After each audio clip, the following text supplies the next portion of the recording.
Sesinya Pak SB aja. Silakan Pak SB, langsung saja, sudah direkod. Oh. Maaf, minta tolong di apa tadi itu di share screen materinya. Kita tolong di share lagi tadi. Iya. Ya, silakan. Boleh tolong di next. Oh, Pak Asmi nggak langsung nge-share sendiri ya? Ya, silakan. Iya, ini takut terganggu ininya, sinyalnya. Jaringannya ya. Ya, silakan langsung Pak Asmi. Ya, baik. Jazakallah khairan, Kasir ya. Sebagaimana tadi ya, yang tadi disampaikan oleh Bapak Dr. Abdurrahman Wisno dan Bapak Dr. Mujiono ya, Bapak Selamat Mujiono, yaitu mengenai latar belakang kenapa sih penting adanya halal ini ya, yaitu adanya label halal ini. Nah ini sebagaimana dalam sebuah hadis yang telah disampaikan juga tadi oleh Bapak Dr. Abdurrahman Wisno tadi di awal ya, yaitu hadis yang terdapat di dalam syarah hadis arba'in ya, yaitu hadis yang nomor 6 yang berbunyi an Abi Abdillahin Nu'man Bashirin radhiyallahu anhuma qala sami'tu Rasulullah sallallahu alaihi wasallam inna halalan bayin wa innal haraman bayin wa bainaihuma umurun mutasyabihatun la ya'lamuhunna katsirun minan nas. Famani taqas subuhatu faqadis tabaraka alidinihi wa iradihi wa man waqa'a fi subahati waqa'a fil harami qarra'i yara'a haulal hima yusik ayyarat ta'a fihi Allah wa inna likulli malikin haman ala wa inna himallahi maharimuhu ala wa inna fil jasadi mudghah idza salahat jasad kullahu wa idza fasadat jasadu kulluhu ala wa hiya qalbu. Riwayat dari Bukhari dan Muslim ya. Ini hadis yang sangat terkenal ya, yaitu mengenai sangkut paut antara makanan dengan hati ya. Yaitu hadis ini berbicara mengenai bahwa ada yang sudah jelas, yaitu halal sudah jelas, haram sudah jelas. Di antara yang halal dan haram ini ada sesuatu yang syubhat ya. Tadi Bapak Dr. Selamat Mujiono sudah secara gamblang ya, hal-hal yang syubhat tadi itu ya, terutama yang dari babi tadi itu ya, satu hewan babi itu ternyata bisa memberikan banyak sekali syubhat-syubhat walaupun asalnya itu haram ya. Nah ini syubhat-syubhat ini ya dikatakan bahwa apabila kita sebagai orang muslim ini menghindari yang syubhat, maka kita telah menyelamatkan agama kita dan kehormatan kita ya. Dan apabila kita berbuat syubhat, maka lama-kelamaan syubhat itu akan jatuh ke dalam yang haram ya. Nah ibaratnya seperti seorang penggembala kambing yang mana dia menggembala kambing dalam sebuah wilayah dan situ ada wilayah terlarang dan kambingnya itu perlahan-lahan masuk ya karena mungkin ada beberapa helai daun yang keluar dari daerah terlarang tersebut yang mengakibatkan kambing itu masuk ke dalam daerah terlarang tersebut. Nah hadis ini nyambung dengan hadis mengenai anggota tubuh, yaitu ada raja di dalam anggota tubuh, yaitu hati manusia ya. Nah menariknya ya, apa sih sangkut pautnya ya antara makanan ini bicara tentang halal haram ya, halal haram, dan dia nyambung dengan anggota tubuh kita yaitu hati ya. Hati kalau dalam bahasa Indonesianya maksudnya sih bukan hati limpa ya, tapi di sini adalah lebih kepada ke jantung ya sebenarnya. Kolbu itu adalah jantung ya. Nah dalam ilmu biologi juga jantung ini ternyata adalah bagian yang sangat vital ya dalam tubuh manusia, baik secara fisik maupun secara psikis ya. Secara fisik dia mengalirkan darah ya, memompa darah ke seluruh tubuh manusia ya. Secara psikis disinilah kolbu inilah letaknya iman ya, iman seseorang itu dalam kolbu ini ya. Nah, apabila rusak kolbu itu ya baik secara fisik maupun psikis, maka rusaklah seluruh anggota tubuhnya. Boleh tolong di next. Nah, kenapa sih penting adanya label halal ini? Ya, karena adanya sumber hukum, yaitu yang pertama adalah adanya sadu az-zari'ah dan maslahah mursalah. Ya, boleh di next. Nah, penting adanya label halal ini karena dalam syariat Islam, ya, syariat Islam ini berprinsip yaitu mencegah, ya, berprinsip mencegah, yaitu kaidah dalam Al-Masadirul Ahkam, ya, yaitu dasar-dasar hukum Islam, turunannya itu ada namanya sadu az-zari'ah, yaitu mencegah suatu jalan menuju keburukan. Itu sangat pentingnya dalam mencegah keburukan itu sendiri, ya.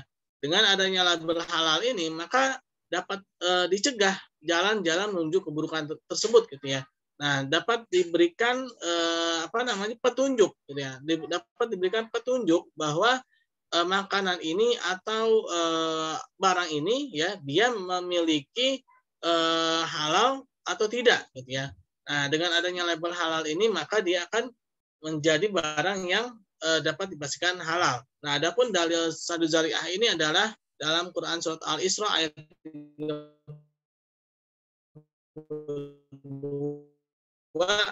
Allah Subhanahu wa taala berfirman, A'udzubillahi minasyaitonirrajim, wala taqrabuz zina innahu kana fahisatan keji, ya, perbuatan keji dan sesat. Allah Subhanahu wa taala tidak melarang zina itu secara langsung, tapi jalan yang mendekatnya pun dilarang. Nah, inilah kaidah sadu zari'ah, yaitu mencegah suatu keburukan itu dari jalannya, itu bukan hanya dari ketika sudah terperosok ke dalam keburukannya itu sendiri, ya. Oleh karena itulah sangat penting adanya label halal, karena dengan adanya label halal ini membimbing manusia untuk tidak jatuh dalam makanan-makanan yang haram, ya. Nah, boleh di next lagi. Nah, lalu yang kedua adalah maslahah mursalah, yaitu mengambil manfaat dari suatu permasalahan agar tertegaknya tujuan-tujuan syariah. Dalam kitab Imam Al-Ghazali, ya, Ihya Ulumuddin, ya, bahwa adanya label halal ini adalah kita untuk bisa mendapatkan manfaat, ya. Kita menjadi jelas bahwa makanan barang ini dia telah halal, ya.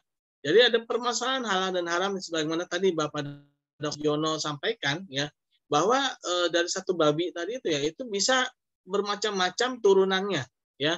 Ada menjadi gelatin dan segala macamnya, ya.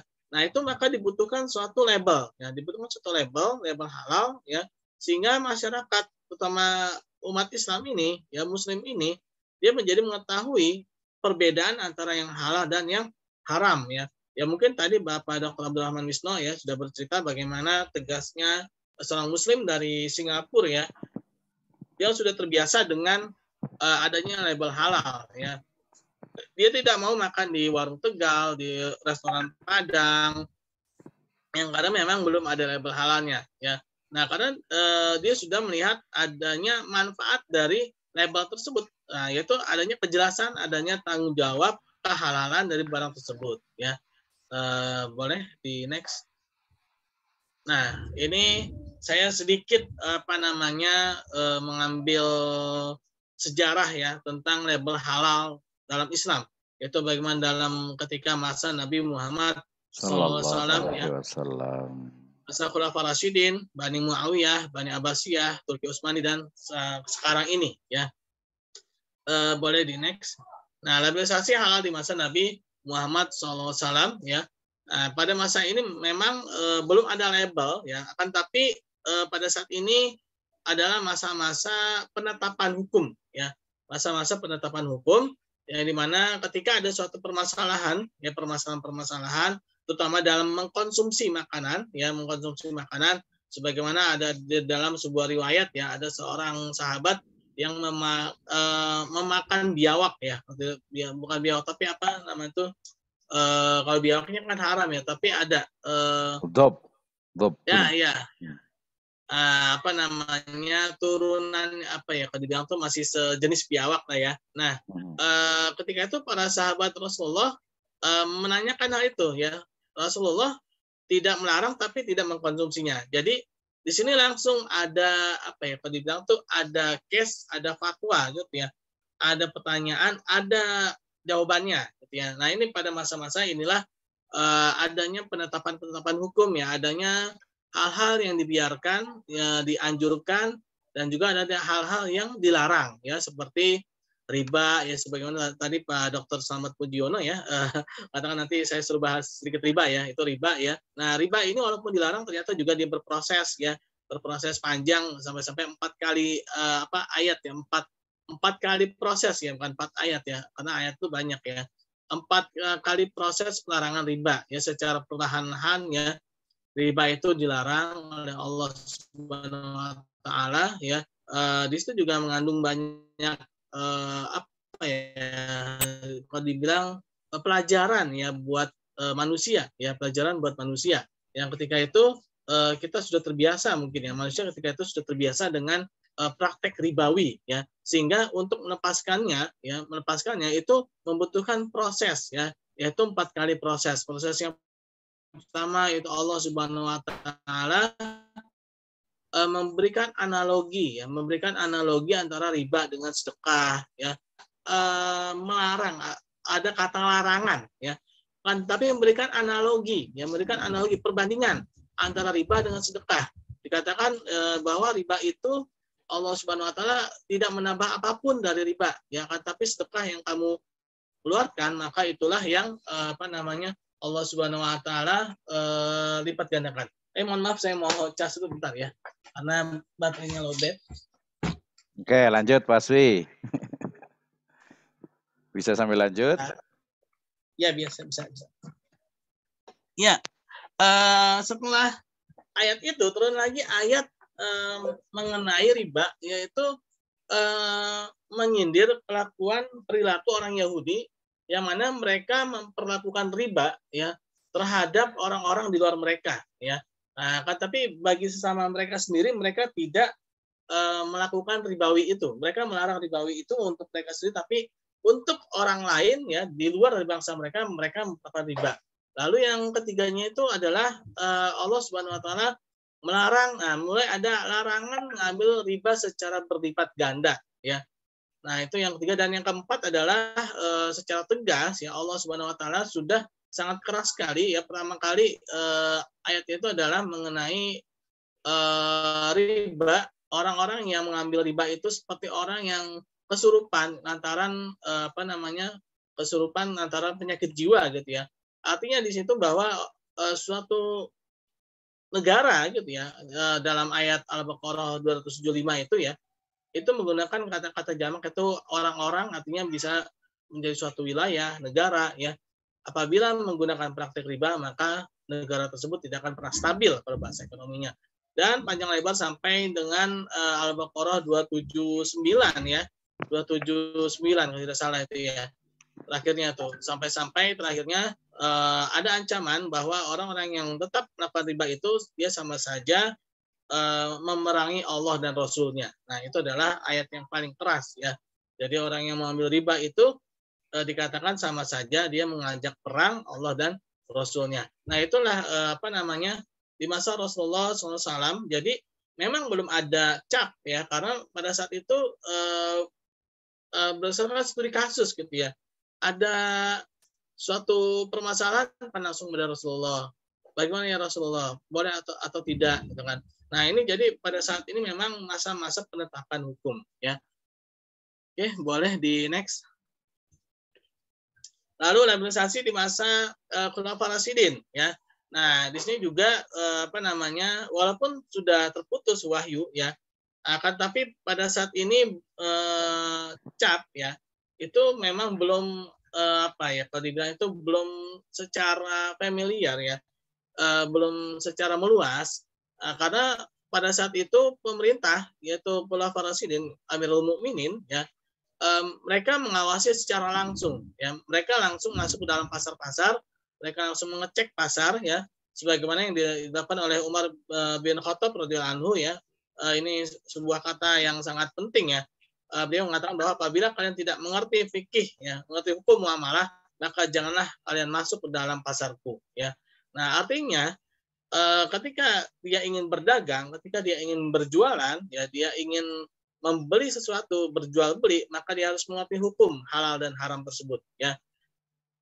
Nanti tidak akan ada orang yang jual barang-barang haram, apalagi barang secara zatnya itu seperti sebagaimana sekarang kita ketahui ada yang menjual babi, ya, terus anjing, terus untuk dikonsumsi.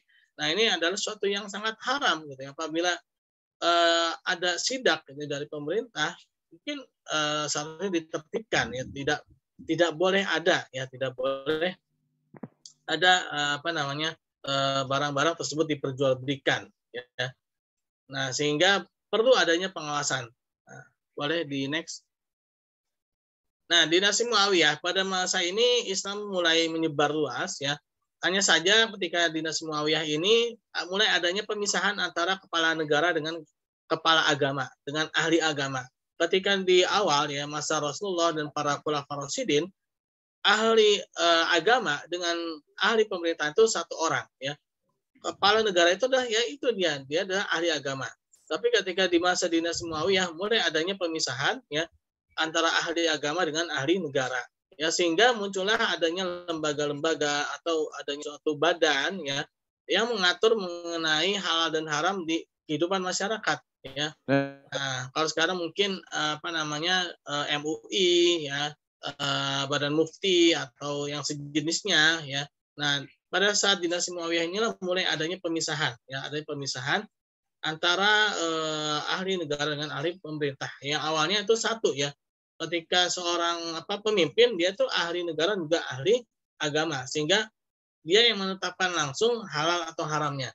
Nah, di masa dinasti Muawiyah ini mulai munculnya adanya pemisahan antara yang ahli negara dengan ahli agama ya.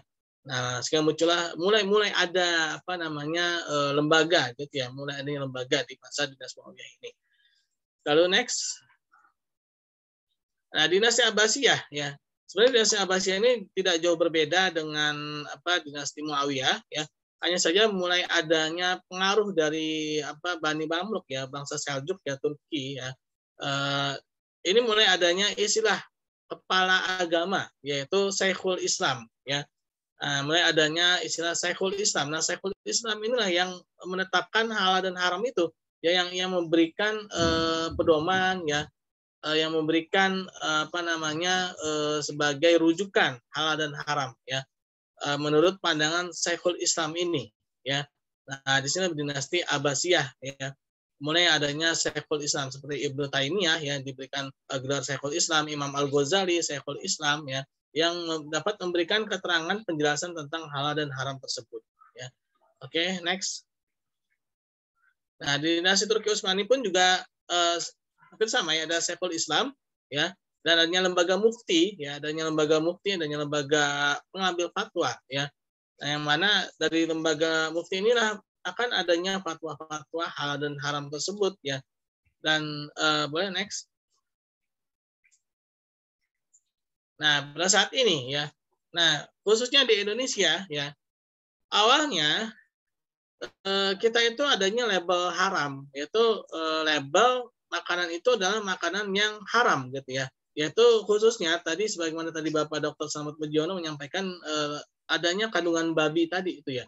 Jadi makanan yang haram tadi ya dia dapatkan label babi ya, pork ya. Ada label babinya. Artinya makanan itu mengandung babi gitu. Tapi sebagaimana kita ketahui bahwa haram itu bukan cuma dari babi ya, tapi juga ada dari hewan-hewan yang lain. Tadi juga Bapak Dr. Mujiono juga sudah menjelaskan ya bahwa ada yang bertaring, ada yang dua alam ya. Nah ini bagaimana logonya jadi macam-macam kan, bingung gitu ya. Apa dikasih logo taring gitu atau dikasih logo. Nah, oleh karena itu akhirnya menjadi logonya itu menjadi logo halal. Artinya logo halal ini bahwa ketika sudah dinyatakan halal ya maka dapat dipastikan dia bebas dari yang haram-haram tersebut ya, dari tadi ya bertaring, dari yang babi ya, terus juga dua alam dan sebagainya macamnya itu yang merusak tubuh ya. Artinya dia sudah bebas dari itu semua, menjadi logo halal ya. Nah, saat itulah ya maka label halal itu ya, dan sampai sekarang ya kita harus terbiasa dengan label halal. Yang mungkin 5 menit lagi Pak Asri. Ya, untuk label halal ini ya, kita harus terbiasa ya, dan harus membiasakan diri untuk membeli makanan yang ada label halalnya. Karena terlepas dari apakah lembaga yang mengeluarkan halal atau haram itu dia mumpuni atau tidak, itu sudah istilahnya di luar tanggung jawab kita ya. Ketika kita mengkonsumsi, ya walaupun MUI sendiri ya tidak melarang apabila suatu restoran atau suatu tempat makan dia mengeluarkan label halal sendiri ya, dia mengeluarkan label halal ya tanpa persetujuan MUI, tapi logo halal dia sendiri, tidak ada larangan. Tapi itu nanti ketika suatu saat ada sidak ya, ketika dia terlihat ada sesuatu yang haram di situ, ya maka akan ditindak keras, ya akan ditindak keras. Oleh karena itulah kita harus membiasakan diri ya untuk membeli makanan, terutama makanan ya, terutama makanan. Karena makanan ini dia langsung masuk ke dalam tubuh kita ya. Karena makanan ini dia langsung masuk menjadi daging, yang menjadi darah ya. Karena dalam suatu hadis juga dinyatakan bahwa sungguhnya daging yang tumbuh dari yang haram itu, maka api neraka yang paling layak untuknya gitu ya. Artinya di sini kita harus benar-benar berhati-hati ya dalam mengkonsumsi makanan, terutama tadi ya B4B1 tadi. Ya B4B1 tadi itu kenapa sih kok B4B1 itu sangat kalau dibilang tuh diharamkan ya? Karena memang hewan yang satu ini dia kalau dibilang tidak berperi kehewanan. Tidak berperi kehewanan ya dibandingkan dengan hewan-hewan yang lainnya. Syekh Muhammad Abduh ya pernah kalau dibilang tuh di bahasa itu dinyinyir ya, bahasanya itu dinyinyir. Beliau pernah diajak oleh temannya di Prancis ya. Itu dikasih lihat tuh peternakan babi di sana ya. Peternakan babi di sana ternyata sangat bersih gitu ya, sangat bersih. Sangat higienis lah ya. Nah, beliau dikatakan seperti ini, wahai Muhammad Abduh, lihat nih peternakan kita di sini sangat bersih. Lalu bagaimana dengan babi kita ini, halal atau haram gitu kan? Nah, disitulah ya dibutuhkan kecerdasan seorang muslim ya, bahwa ketika Allah Subhanahu wa taala menetapkan haram, maka dia haram ya. Tidak ada istilah kalau dibersihin jadi halal, bukan ya. Ketika dia haram, dia menjadi tetap haram. Jawaban beliau begini, dia tidak menjawab secara ayat ya, tidak menjawab melalui Al-Qur'an dan hadis, tapi beliau langsung mengatakan gini, apakah kalian tidak melihat bagaimana perilaku hewan tersebut ya? Perilaku hewan tersebut hewan yang tidak cemburu ya, tidak memiliki rasa cemburu terhadap pasangannya, hewan yang tidak memiliki rasa kasih sayang terhadap anaknya ya, hewan yang rakus ya. Nah, 3 hal itulah yang menjadikan sifat-sifat itu yang menempel pada kalian gitu, kata Syekh Muhammad Abduh. Oke, Pak Hasbi, waktunya habis. Oke, ya jadi seperti itu ya. Jadi intinya kita harus membiasakan ya dengan hal-hal yang halal ya, dan harus menghindari sedini mungkin ya terhadap hal-hal yang haram tersebut. Oke, terima kasih. Assalamualaikum warahmatullahi wabarakatuh. Waalaikumsalam warahmatullahi wabarakatuh. Baik, terima kasih. Mohon maaf Asbi, saya potong waktunya karena keterbatasan waktu kita ya. Sesuai dengan kesepakatan bahwa insya Allah jam 17.30 kita sudah menyelesaikan program ini. Dan saya yakin ini adalah tema yang sangat menarik sekali karena terkait dengan salah satu dari sendi kehidupan kita ya. Tidak hanya makanan saja, bahkan sekarang sudah menjadi tren apa yang disebut dengan istilah halal lifestyle gitu ya. Jadi halal ini bukan hanya tadi makanan dan minuman, tapi tadi menarik sekali pembahasan dari Dr. Slamet dan juga Pak Hasbi terkait dengan halal, labelisasi dan juga sertifikasi. Kita mendapatkan beberapa informasi terkait dengan elemen-elemen tadi oleh Dr. Slamet sudah sebutkan yang ada di pada daging babi ya, unsur-unsur dari babi yang kemudian muncul atau menjadi berbagai bahan dasar bagi pembuatan berbagai makanan dan juga minuman gitu ya. Nah, kemudian selain makanan dan minuman juga sekarang tadi ada halal lifestyle. Kebetulan satu dari mahasiswa magister saya juga sedang membuat riset tentang kawasan industri halal gitu ya. Jadi ternyata halal tadi bukan hanya makanan, minuman tapi sudah sampai ke level kawasan industri halal, dan ternyata bukan di Indonesia tapi di Jepang itu sudah ada namanya kawasan industri halal, di mana satu kawasan industri di sana ada dari mulai bankingnya, finance-nya, perbankannya, kemudian juga manufakturnya sampai kepada kilang-kilangnya, pabrik-pabriknya itu semuanya berbasis halal sehingga ketika satu barang ya bahan mentah misalnya masuk ke kawasan itu sudah steril halal, diproses di dalamnya juga dengan keuangannya, akuntansinya, kemudian juga barang-barangnya, mesin-mesinnya sampai keluar kembali sudah jaminan dari halal atas kawasan industri halal. Selain itu juga kita mengenal ada namanya halal tourism ya,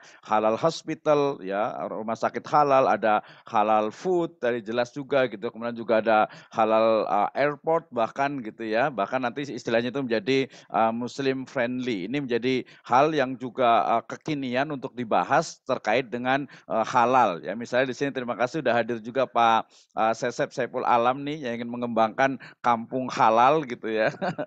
Jadi bagaimana pariwisata yang ada di Pamijahan itu menjadi halal tourism atau minimal tuh Muslim friendly ya. Jadi tourism halal Muslim friendly tourism atau pariwisata syariah ini juga menarik juga. Oke, masih ada waktu sekitar 15 menit ya. Kita berikan kesempatan kepada yang ingin bertanya baik di channel Syariah Community di YouTube-nya ataupun langsung. Mungkin sepertinya kita akan berikan kesempatan yang langsung dulu ingin bertanya. Mungkin Pak Sesep ingin bertanya, saya persilakan kepada Dr. Slamet dan juga kepada Bapak Hasbi. Silakan Pak Sesep. Baik, terima kasih. Assalamualaikum warahmatullahi wabarakatuh. Waalaikumsalam warahmatullahi wabarakatuh. Ya, sebetulnya tadi saya mengharapkan dari judul itu kan labelisasi halal dan sertifikasi halal ya. Yang tadinya yang saya harapkan itu bagaimana proses pembuatan label gitu kan dan bagaimana proses pembuatan sertifikasi. Akan tetapi kajiannya lebih kepada tentang haram itu sendiri, ke halal itu sendiri. Begini, pertanyaan saya sebetulnya sedikit saja. Dalam Al-Quran itu Allah menyebutkan bahwa yang haram itu adalah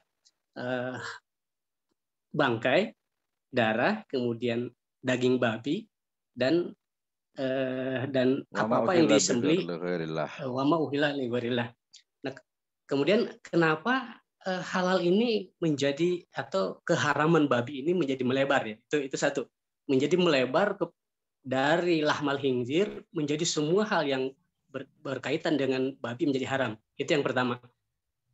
Yang kedua, halal ini bukan lagi saya menganggap bukan lagi sebagai sesuatu yang boleh atau tidak boleh, tetapi lebih menjadi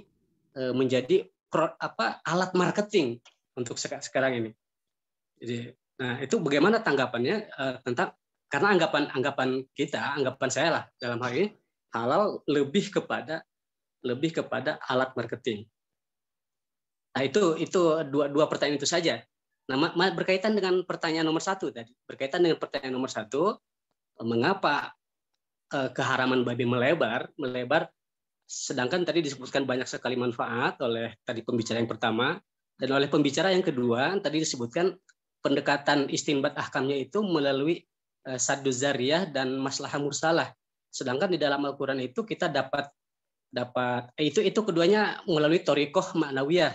Sedangkan kita bisa melakukan pendekatan dengan thoriqah lugawiyah yaitu dengan sesuatu yang khas, katakanlah tadi lahmal khinzir. Saya kira itu pertanyaannya ya, 2 hal. Terima kasih.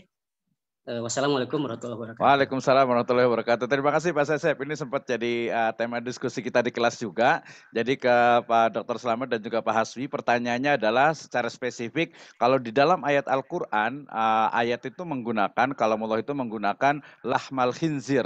Ya, kalau di secara bahasa itu adalah lahem, itu adalah daging khinzir ya. Hanya daging khinzirnya saja, tapi kemudian kok melebar ke kuku, ke tulang dan lain sebagainya. Nah, seperti apa nih sebenarnya kita ingin tahu dari kedua pembicara ya. Kemudian tadi yang kedua jelas sekali tentang ya seolah-olah itu hanya bukan berdasarkan based from our faith gitu ya, bukan berasal dari keyakinan bahwa ini halal, tapi lebih kepada faktor marketing agar laku di pasaran. Nah, silakan mulai dari Pak Dr. Slamet, silakan. Tafadhol, mangga. Oke, terima kasih ya Pak Sesep ya. Awalnya saya sudah menyiapkan tentang PPT proses sertifikasi halal dan labelisasi halal. Karena tesis saya juga itu di tahun 96. Tapi kemudian saya pikir-pikir forumnya ini agak lebih ke pengajian gitu ya. Nanti kalau saya lebih berbicara sertifikasi halal, seperti saya berbicara dengan mahasiswa saya di Fakultas Hukum gitu lah. Nah, akhirnya saya ubah lebih baik yang informatif gitu ya. Artinya karena di YouTube itu kan juga banyak teman-teman saya yang apa namanya menyimak gitu. Nah, saya lebih informatif.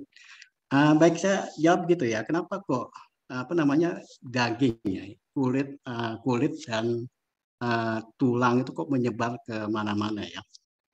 Kita kalau belajar usul fikih, gitu ya, belajar usul fikih atau itu kan ada istilah ya, sebuah dalil itu bisa mutlak ya, bisa doniun dolalah gitu ya. Nah, kalau dalil ini ya, saya ambil contoh ya. Coba misalnya ayat yang walatak robu jina, jangan kamu deketi jina. Kalau saya tanya dengan Pak Ustaz Mino itu, Pak, ini yang nggak boleh itu yang mana, Pak? Jina itu kira-kira diharamkan nggak, Pak? Iya, kalau mamanya mendekati saja tidak boleh, berarti berzina itu lebih aglab gitu ya, lebih berat lagi. Lebih berat lagi. Nah itu kalau apa namanya logika yang dilarang itu kan mendekatinya. Zinanya tuh boleh, kan kalau tafsir bebasnya seperti itu. Ya, tapi kita memahami dalil itu ya, dari segi kaidah bahasa enggak seperti itu. Ya, itu sifatnya sangat umum ya. Artinya dia nggak khos ya, nggak khos hanya mendekati. Tapi amnya apa? Amnya itu ya semua yang perbuatan mendekati zina, misalnya berboncengan berdua, pegangan tangan dan sebagainya, itu masuk juga berzina gitu kan. Nah, sama dengan dalil tentang daging ya. Itu tidak khos tapi ya. Artinya tidak hanya daging gitu ya, tidak hanya daging diharamkan, tetapi juga karena dalil itu bersifat sangat luas gitu ya, sangat luas. Maka apa yang ada dalam tubuh babi itu menjadi haram, ya termasuk kulit bahkan bulunya gitu, bahkan sampai disamak sekalipun itu tetap haram, ya statusnya gitu. Dan bahkan di dalil itu ya ada hadis yang menyebutkan keturunannya tetap haram. Artinya seperti yang saya katakan tadi transgenetikal ya, bahwa babi itu bisa masuk ke sapi ya, trannya itu dicangkokkan ke sapi, sapi melahirkan anak, sebetulnya itu anak babi, cuman wujudnya sapi, itu juga tetap haram gitu ya. Ada hadisnya seperti itu. Nah, jadi saya jawab singkat-singkat aja karena mengingat waktu 15 menit. Tapi nggak apa-apa juga yang sih. penting sudah kena itu. Kalau Terima kasih. mungkin agak lebih detail Pak Dr. Slamet nih. Tadi penasaran, saya juga penasaran dengan Pak Sesep gitu ya. Tadi kalau analoginya sepertinya agak kurang tepat ketika walatok rebus zina dengan zina kemudian dengan lahmal khinzir. Jadi pertanyaan singkat juga, apakah kata lahmal khinzir itu maknanya itu padahal dia harusnya lahmal khinzir itu kan dia khas spesifik sekali lahmnya saja gitu. Bagaimana menjawabnya nih kira-kira nih? Bahwa lafat dari lahmal khinzir itu dia bukan tapi dia khos. Nah, seperti apa kira-kira nih? Ya, itu sama dengan kata jakat. Jakat itu kan sama dengan lahmal khinzir gitu ya. Gitu. Seperti khos tapi sebetulnya ya. Gitu. Ya, oke, terima kasih, luar biasa sekali. Kita ganti pindah ke Pak Hasbi nih. Kira-kira Pak Hasbi gimana nih? Silakan. Fokus ke lafat ini dulu. Tadi ada satu lagi satu lagi Pak Dr. Slamet nih belum dijawab tadi. Gimana kalau umpamanya ternyata label halal ini ternyata hanya kebutuhan pasar gitu sehingga dia bukan berasal dari keyakinan. Kira-kira pendapatnya seperti apa nih? Singkat juga nih, silakan. Hanya kebutuhan pasar. Sebenarnya kalau mau ditarik-tarik hanya kebutuhan pasar ya bisa-bisa saja. Kalau dilihat dari faktor politik juga ada gitu ya. Ada juga ya. Ada juga gitu ya. Tergantung perspektif kita melihatnya itu. Tapi syukurnya udah halal lah gitu ya. Iya gitu. Jadi begini loh. Saya tadi bercerita tentang faktor sosiologis. Faktor sosiologis itu halal gitu. Itu suatu kebutuhan. Betul. Sebetulnya Indonesia itu nggak bisa bertulis label halal pun nggak ada masalah gitu. Ya, sebetulnya masyarakat Indonesia tuh ya nggak perlu sertifikasi halal, tulisan sertifikasi halal tidak perlu. Gitu. Tapi di zaman sekarang ini karena makanan tuh bisa kemana-mana, itu perlu juga labelisasi dan sertifikasi halal. Iya, gitu. betul. Karena apalagi orang hukum ya, kalau orang hukum itu kan harus jelas, pasti gitu ya, jadi harus ada Ya, ya. halalnya. Oke, terima kasih Pak Dr. Slamet nih. Silakan Pak Hasbi singkat saja untuk menjawab tadi lahmal khinzir nih. Gimana Ya, secara lughawinya nih, silakan. ya sudah banyak dijelaskan oleh Bapak Dr. Slamet Mujiono ya. Untuk yang tadi pertanyaan saya kenapa pakainya tuh kok satu zariah dan masalah mursalah itu sebenarnya bukan untuk zatnya, itu untuk labelnya Mas ya. Jadi ini untuk labelnya. Jadi tadi sebagaimana tadi Bapak Dr. Slamet Mujiono jelaskan kan orang Indonesia ini mayoritas Islam ya kan, mayoritas itu Islam. Sehingga apa namanya yang pasti banyak kan yang halal, tapi karena tadi ya semakin berkembangnya zaman, semakin meluasnya apa namanya pemasaran ya sehingga dibutuhkan ketegasan ya label ya. Ini kalau saya ini bicara masalah labelnya bukan masalah zatnya ya. Kalau zatnya itu memang sudah ada secara lugawi ya dalam Al-Qur'an ya tadi Bapak Dr. Slamet Mujiono sudah jelaskan. Nah, tapi bagaimana dengan masyarakatnya tahu ini halal atau haramnya dari mana gitu kan? Kan nggak mungkin juga masyarakat neliti setelah dia beli barangnya diteliti sendiri di lab kan nggak kayak gitu kan. Nggak semua orang juga bisa seperti itu gitu kan. Kan kita juga nggak mau ribet ketika beli barang, masa kita harus lihat dulu sih, harus kita teliti dulu sih ke lab kan nggak juga. Nah, makanya butuh label. Nah, penandaan ada label ini tadi itu ada zadu zariah tadi ya. Dengan adanya label ini dia telah mencegah ya mencegah jalan masyarakat ini agar tidak jatuh ke dalam yang haram gitu ya. Labelnya jadinya bukan zatnya. Ya saya ini bicara tentang labelnya ya. Oke. Jadi bicara tentang labelnya bukan tentang zatnya. Ya kalau zatnya tadi sudah dijelaskan ya secara lugawi ya dalam Al-Qur'an hadis jelas. Ya, oke Pak Hasbi, nanti Pak Hasbi bisa diskusi lagi. Tadi memang mungkin korelasinya belum ketemu sekali antara sadu dzari'ah dengan juga produk halal dengan juga labelisasi. Mungkin perlu ada apakah dia hifdzul ummah atau mungkin kembali ke hifdzuddin. Baik, terima kasih pertanyaannya. Ini ada pertanyaan menarik di live chatnya Syariah Community ini untuk Pak Dr. Slamet nih dari Pak Yasir Arafat. Beliau bertanya kepada Dr. Slamet, bagaimana cara mudah ya Dr. Slamet agar pelaku usaha secara sadar mendaftarkan sertifikasi halal usahanya. Jadi bagaimana nih memberikan literasi atau mungkin penyadaran kepada pelaku UMKM atau pelaku usaha agar mau mendaftarkan produknya. Silakan Pak Dr. Slamet. Ya, untuk masyarakat kalau mau mudah produk-produk yang tersertifikasi itu sekarang sudah ada halal online ya, itu bisa diketik saja itu misalnya kita masuk ke sebuah swalayan, loh kok ini tulisannya Mandarin semua ya gitu ya, itu kita bisa ketik di sana, bisa ngerti apakah itu bersertifikasi halal atau tidak gitu ya. Nah kalau untuk UMKM ini kan tahun 2024 itu sasarannya harus semuanya sudah memiliki sertifikasi halal. Sebetulnya sasarannya tidak hanya halal aja ya, tapi keamanannya juga ya, keamanannya juga, kesehatannya juga. Karena produk-produk UMKM itu kan tidak seperti produk industri yang besar ya. Kalau industri besar itu kan kualitas kontrolnya itu sangat tinggi ya. Misalnya untuk bahan campurannya itu terukur. UMKM itu tingkat keamanannya juga di Indonesia rendah, gitu ya. Rendah karena literasinya juga kurang.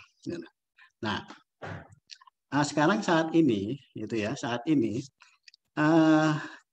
ada kemudahan ya. Kalau UMKM itu dari jauh dari kota, desa kemana-mana itu bisa dengan mudah ya mendaftarkan produknya itu melalui online. Jadi nggak usah datang ke apa namanya BPJH ya. BPJH. Betul. Tapi langsung buka situsnya BPJH atau halal online itu bisa daftar di sana. Itu ada dokumen-dokumennya ya. Ada dokumen-dokumen yang harus disiapkan, tinggal diikuti saja poin-poinnya itu. Gitu. Nah, yang penting yang perlu disiapkan itu adalah pertama dokumen, kedua penjelasan tentang unsur, ya, unsur komponen pangan yang digunakan, ya, termasuk pangan tambahan, ya, bahan tambahan itu yang sangat sangat penting. Misalnya keripik pisang ya, kan logikanya begini, kenapa sih keripik pisang itu harus di label halal? Itu kan nggak ada unsur halalnya, ya logika sederhananya begitu.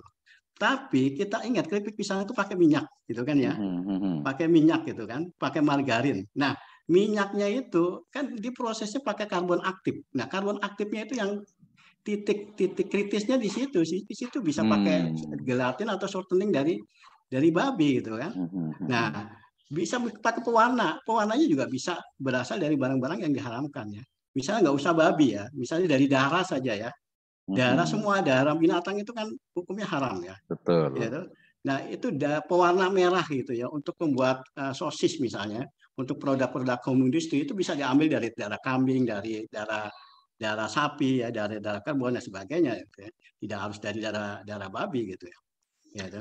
Nah, nah itu kira-kira itu mudah ya, persiapkan unsurnya, kemudian ada pendamping. Untuk mudahnya kalau saya nggak ngerti, UMKM sudah disiapkan pendamping halal, tinggal menghubungi itu. Jadi nanti dari awal, dari pendaftaran sampai pengisian dokumen itu didampingi oleh pendamping halal itu sampai selesai, ya, sampai sistem pengawasannya. Saya pikir begitu. Oke, terima kasih. Tadi terkait dengan pendamping halal, memang program dari BPCPH dia mengambil banyak kerjasama juga dengan Nahdlatul Ulama, kemudian juga dengan Matul Anwar, dengan PUI, dengan banyak organisasi keagamaan dan kemasyarakatan. Itu sudah membuat program untuk lebih dari 1 juta, 10.000 pendamping halal. Di Bogor ini lebih dari 1.000 produk pendamping halal juga sedang disiapkan. Baik, masih ada beberapa mungkin yang ingin bertanya, tapi waktunya sudah lewat ya. Di notebook saya lebih 2 menit. Terima kasih banyak untuk pembicara the speaker today ya, kepada Dr. Slamet Mujon M.Hum.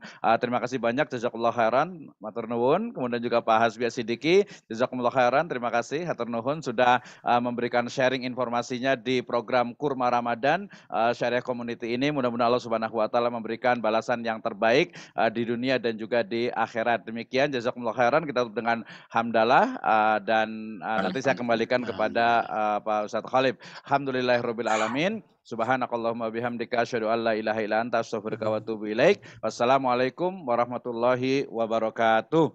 Waalaikumsalam warahmatullahi wabarakatuh. Terima kasih Pak Dr. Slamet. Terima kasih Pak Dr. Slamet, Ustaz Hasbi. Terima kasih, Masya Allah, luar biasa. Siddiqi, Pak Hasbi, terima kasih. Lanjut. Terima kasih Pak Dr. Slamet Mujono. Terima kasih. Bapak Dr. Brahman Wisno, semuanya.